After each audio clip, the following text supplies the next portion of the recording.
أعوذ بالله من الشيطان الرجيم. بسم الله الرحمن الرحيم.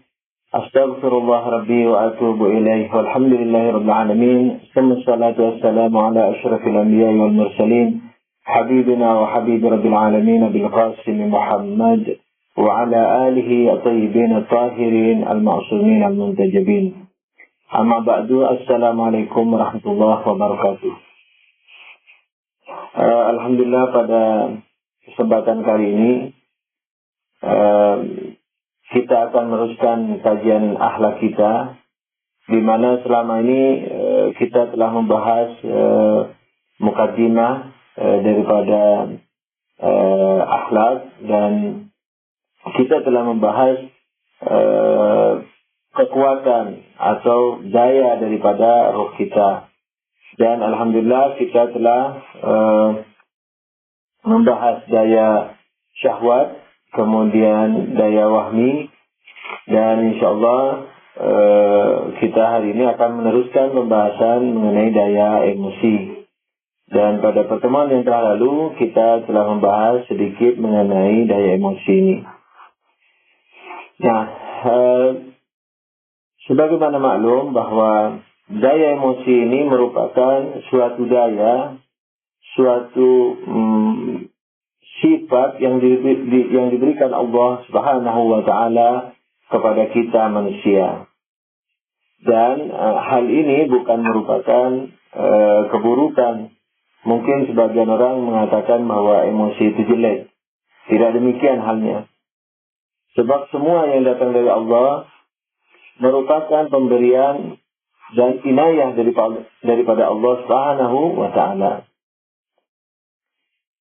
Oleh karenanya kita sebagai muslim, sebagai orang yang percaya kepada kebijakan Allah Subhanahu wa taala, mestilah merenungi semua apa yang diberikan Tuhan kepada kita manusia. Oleh karena itu, kalau nanti kita telah jelas posisi daripada emosi ini, maka tidak akan kita katakan jelek lagi emosi ini.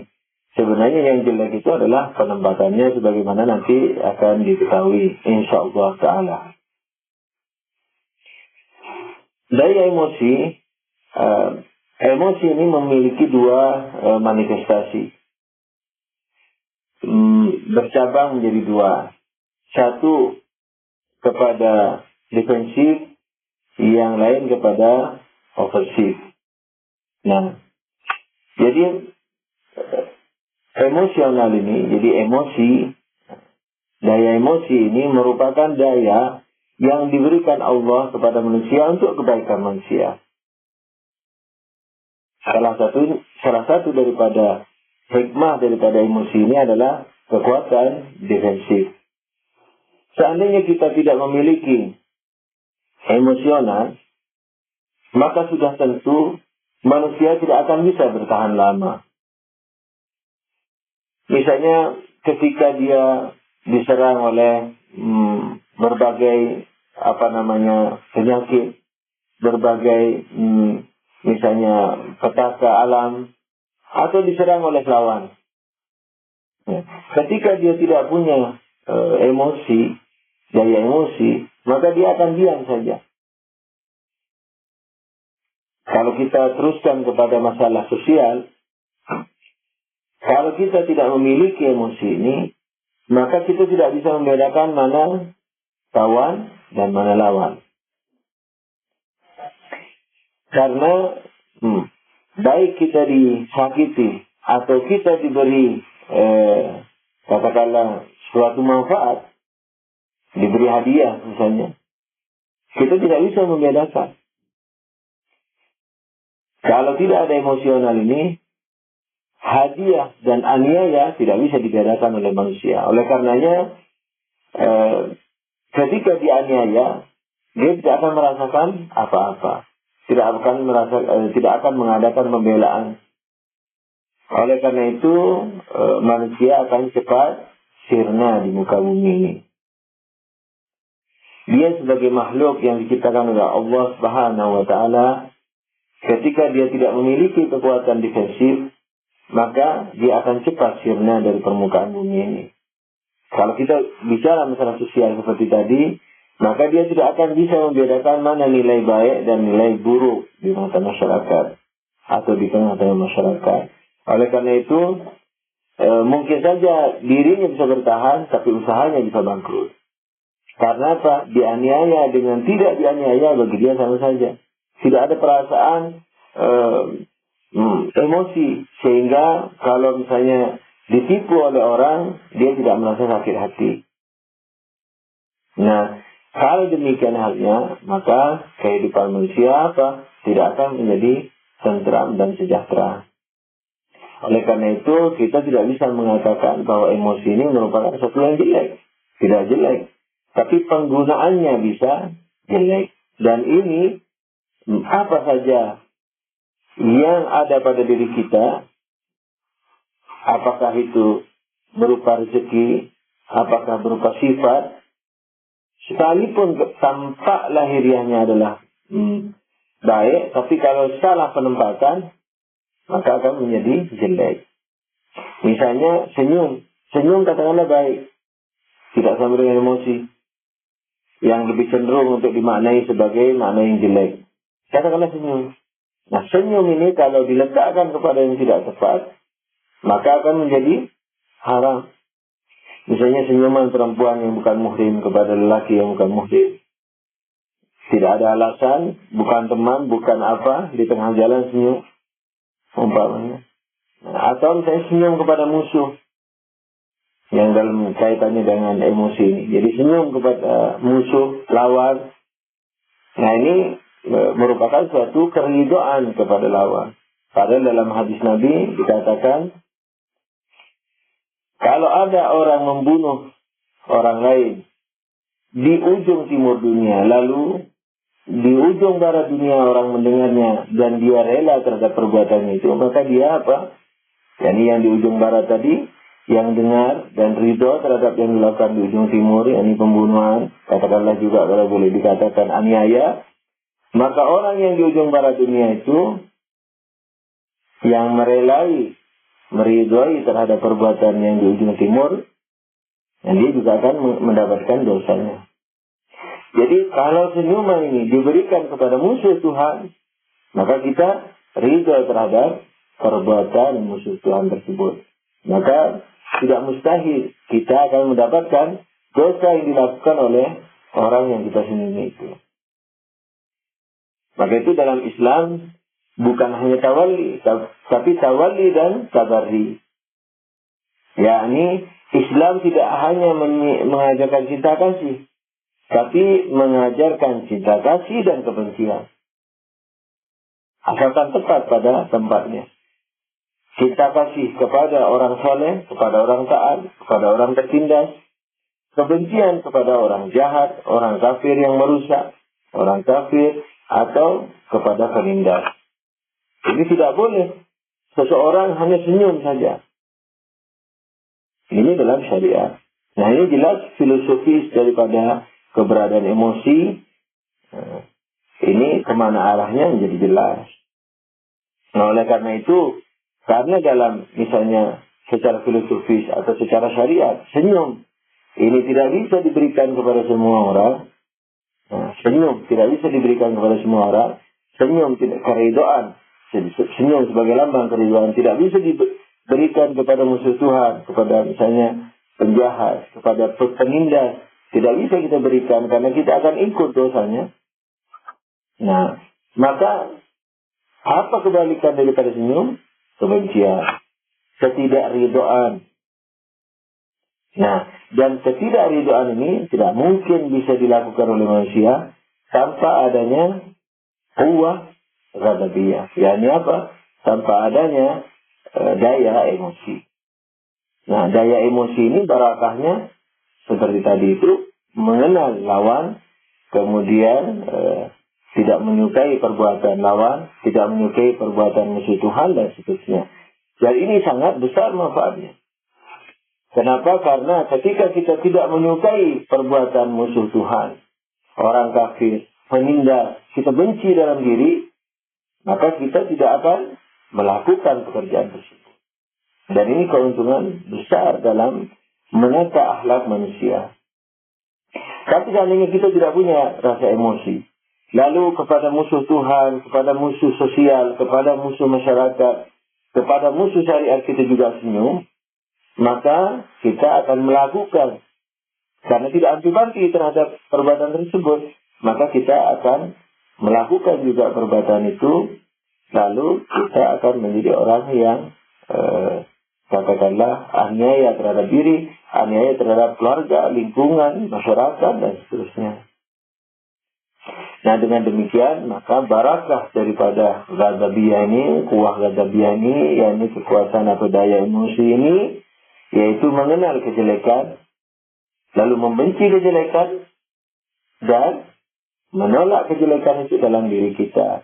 Apakah dari luar datangnya menuju kita tepis, atau akan muncul dari dalam diri kita kecenderungan untuk melakukan maksiat, kecenderungan untuk melakukan penganiayaan, kecenderungan untuk melakukan apa yang dilakukan oleh musuh-musuh Tuhan. Nah, kita bisa tepis dengan apa? Dengan barokah dari kuah ghadabiyah atau daya emosional yang dalam hal ini defensif tersebut. Nah, ini cabang pertama dari kuah ghadabiyah, bagian defensif. Sementara bagian ofensif, penyerangan, juga demikian. Mungkin mengerikan, sebagaimana tadi. Jadi, emosi itu sudah mengerikan di benak kita. Mungkin orang langsung antipati, tapi dengan penjelasan yang baru saja dijelaskan, insya Allah para pemirsa akan tidak antipati lagi terhadap emosi ini. Tapi bagaimana berjuang untuk menetapkan emosi pada tempatnya, sehingga diridhoi oleh Allah Subhanahu wa Ta'ala, dan menjadi orang yang penuh barakah keberadaannya untuk dirinya, keluarga, dan sosialnya, insya Allah Ta'ala. Nah, dimensi yang kedua adalah apa? Dimensi ofensif. Ini mungkin lebih mengerikan lagi, membuat sebagian orang mungkin lebih antipati terhadap ofensif ini, karena penyerangan sifatnya. Nah, penyerangan ini sebenarnya merupakan hal yang juga penuh berkah yang diberikan oleh Allah Subhanahu wa Ta'ala kepada manusia. Ini ofensif, penyerangan. Nah, ketika orang anggap, kalau saya boleh memberikan contoh, dalam olahraga, misalnya dalam olahraga, saya umpamakan olahraga supaya tidak terlalu membuat para pemirsa misalnya ngeri membayangkannya. Anggap sebagai olahraga, saya anggap sebagai sesuatu yang kita tidak terlalu ngeri membayangkannya. Kalau berkelahi mungkin mengerikan bagi kita. Anggap ini merupakan olahraga, misalnya karate.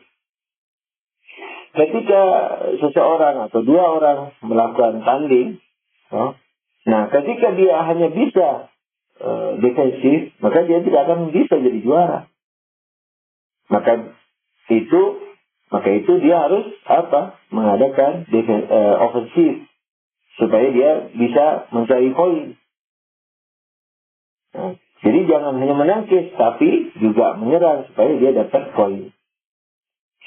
Dalam peperangan, dalam kejadian sehari-hari, mungkin kita diserang orang, na'udzubillah min dzalik, karena masyarakat semakin hari semakin, kalau boleh saya berucap sedikit kasar, sedikit brutal, maka bisa saja terjadi apa? Penyerangan. Bisa saja kita diserang oleh seseorang di tengah jalan. Jadi contoh ini tidak hanya diserang, mungkin di tengah jalan kita dirampok dan seterusnya. Nah, kalau kita hanya bisa defensif, melindungi diri saja, maka kita tidak akan pernah menyelesaikan masalah yang kita hadapi tersebut. Jadi kalau kita hanya menangkis saja, maka dia akan menyerang terus. Akhirnya tangkisan kita akan meleset, lalu kita kena pukul, na'udzubillah, kena tusuk, na'udzubillah. Nah, kita akan celaka. Oleh karena itu, Allah memberikan kekuatan apa? Ofensif. Yakni yang dirangkum dalam quwwah ghadabiyah tersebut. Jadi dalam kekuatan emosi itu, di samping terdapat defensif, dia juga bisa mengadakan ofensif.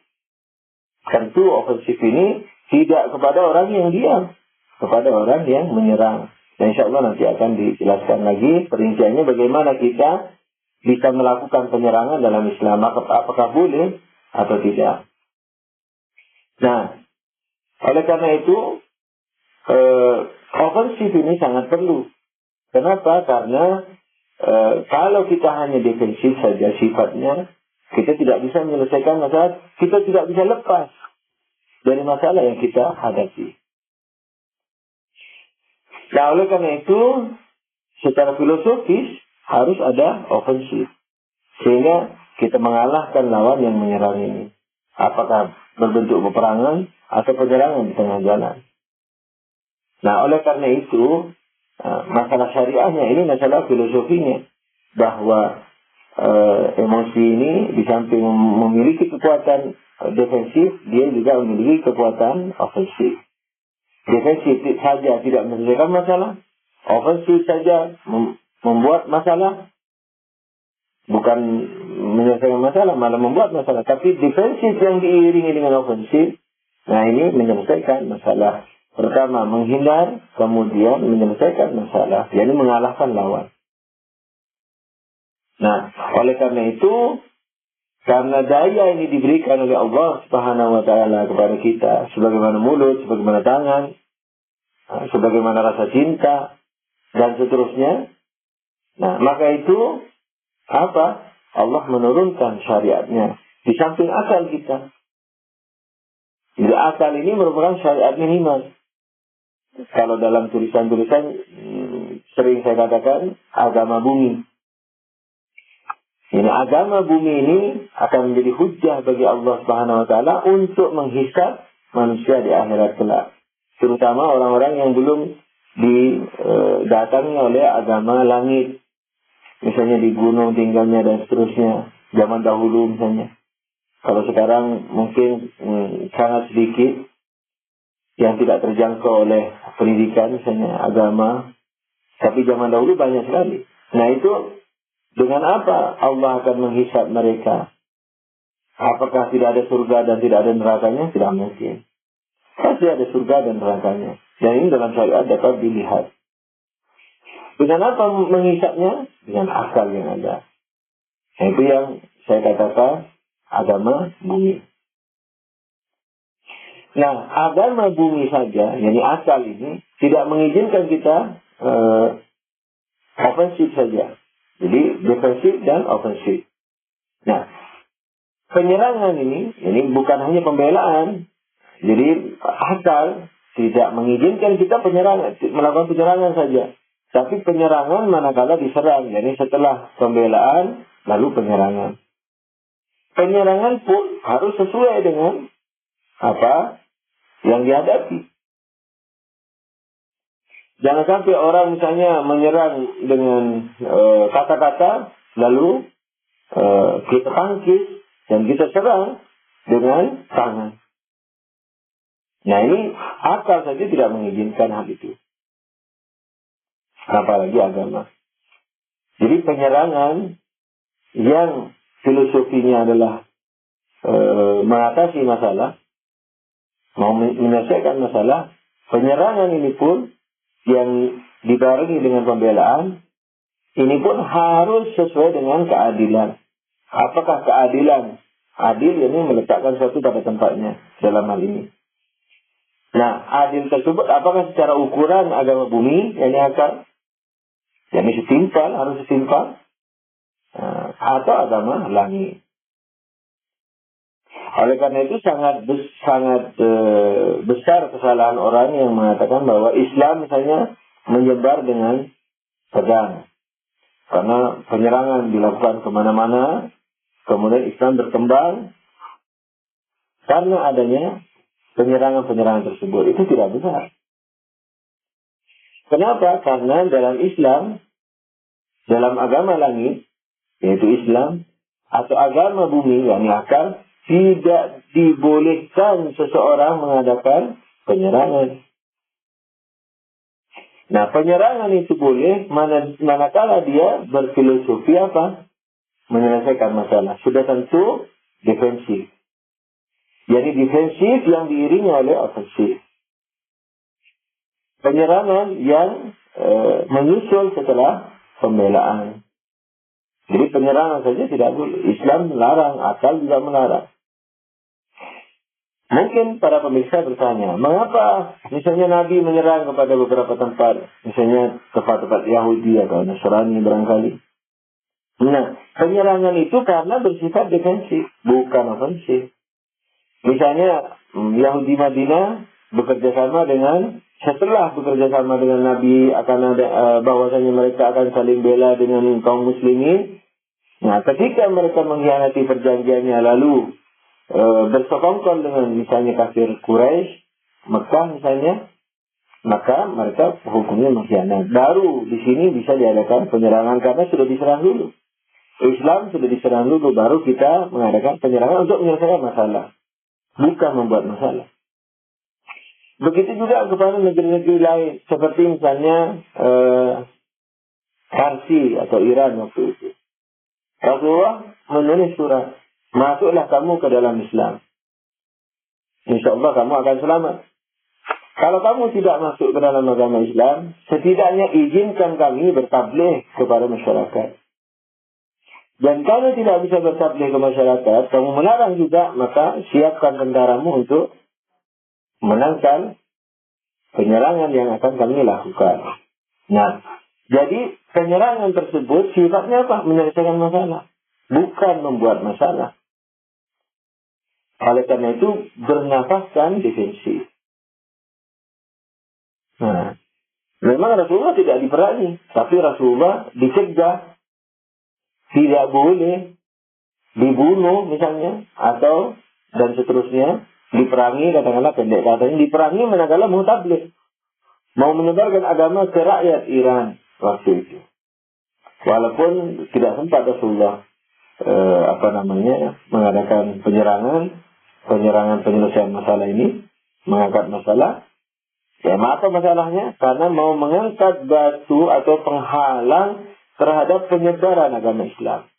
Seandainya Raja Iran mau kafir dan tidak melarang mubalighin Islamiyin, mubaligh Islam menyebarkan ajarannya di Iran, maka tidak akan ada peperangan. Karena ofensif dilarang secara syariat atau secara akal. Nah, oleh karena itu, sekalipun Rasulullah tidak sempat karena wafat, maka dituliskan oleh sahabat. Nah, dengan demikian maka sebagaimana sifat yang lain, cinta, benci dan seterusnya, ini emosi juga harus ditata dengan syariat. Syariatnya apa? Syariatnya mengatakan bahwa penyerangan tidak boleh, membela diri itu boleh. Nah, pembelaan terhadap penyerangan ini bisa berupa kata-kata, bisa berupa perbuatan atau action, bisa berupa tangan kosong, bisa dengan senjata. Nah, oleh karena itu, dalam agama Islam, ofensif yang bersifat penyelesaian masalah ini harus apa? Harus sesuai dengan keadilan, harus sesuai dengan masalah yang dihadapi. Kalau orang menyerang pakai misalnya pisau, naudzubillah, atau orang menyerang pakai tangan kosong, kita tidak boleh membela diri pakai pisau. Itu harus pakai tangan kosong, menyerangnya juga pakai tangan kosong. Kecuali secara akal, misalnya kita akan terbunuh, terpaksa sekali kita pakai pisau umpamanya. Mau tangan kosong, tapi mereka bukan hanya mau mukul kita, tapi mau membunuh kita, misalnya 5 orang dan seterusnya.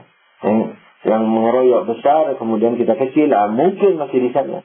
Itu pun harus detail, dipelajari secara detail, itu diterangkan di fikih. Jadi bagaimana membela diri terhadap penyerangan lawan. Jadi kalau penyerangan kata-kata tidak boleh dengan tangan. Defensif dan ofensifnya harus pembelaan dan penyerangannya juga dengan kata-kata. Kalau dengan tangan kosong juga dengan tangan kosong. Tentu perkecualian ada dan itu dibahas di fikih. Kalau dengan misalnya tongkat, juga dengan tongkat. Di sana dengan tongkat, menyerangnya dengan tongkat, kita dengan senjata api misalnya. Kecuali dalam misalnya pandangan akal sudah tidak mungkin kita melakukan misalnya pembelaan kecuali dengan senjata api. Mungkin masih dibolehkan sesuai dengan apa yang digariskan dalam agama Islam yang tertuang dalam fatwa-fatwa fikih. Misalnya yang menyerang pakai tongkat, tapi yang diserang dalam keadaan sakit dia tidak bisa berdiri, bagaimana membela diri? Kecuali dengan senjata. Itu pun istilahnya tidak langsung tembak, mengancam dulu. Umpamanya begitu. Jadi menakut-nakuti dulu, tembak ke atas dulu, sesuai dengan apa yang istilahnya yang ada dalam fikih. Jadi kedetailan daripada defensif ofensif secara hukum, para pemirsa jangan mengambil boleh tidaknya dalam artian haram tidaknya dalam bidang akhlak, karena akhlak ini globalnya saja.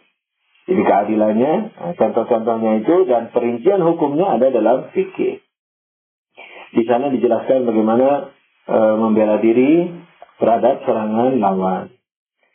Nah, dengan demikian maka para pemirsa sekalian, semoga selalu dirahmati Allah, dijaga Allah.